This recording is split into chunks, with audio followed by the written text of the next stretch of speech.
আমার শার্ট ধরে দান দিয়েছে, আমাকে লাথিও দিয়েছে। তারপর আমরা বলেছি তোমরা আমাকে মারো, আঘাত করো, তুমি আমাকে নিয়ে যাই স্লোগান দাও, কিন্তু আমি তোমাদের কারো উপর হকিস্টিগত স্ট্যাম্প নিয়ে যাবো না। তোমার নিরাপদ নিশ্চিত করার দায়িত্ব আমার। তুমি আমাকে আঘাত করতে পারো, সে আঘাত করলেও আমি যে তোমার প্রতি আঘাত করবো সেটা আমরা করবো না।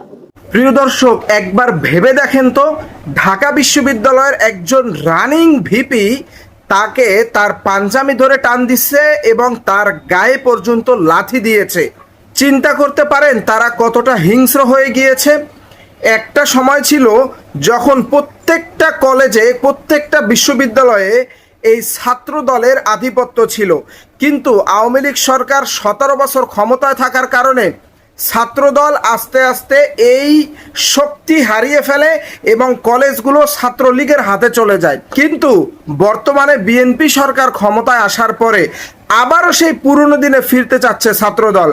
তারা আবারও প্রত্যেকটা বিশ্ববিদ্যালয় তাদের দখলে নিতে চাচ্ছে।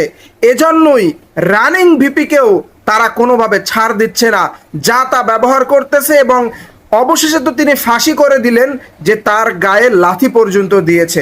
প্রিয় দর্শক, এভাবে যদি চলতে থাকে তাহলে ছাত্র রাজনীতি একটি সন্ত্রাসী রাজনীতির দিকে এগিয়ে যাবে, এতে কোনো সন্দেহ নাই। প্রিয় দর্শক, এ ব্যাপারে আপনাদের মতামত কি?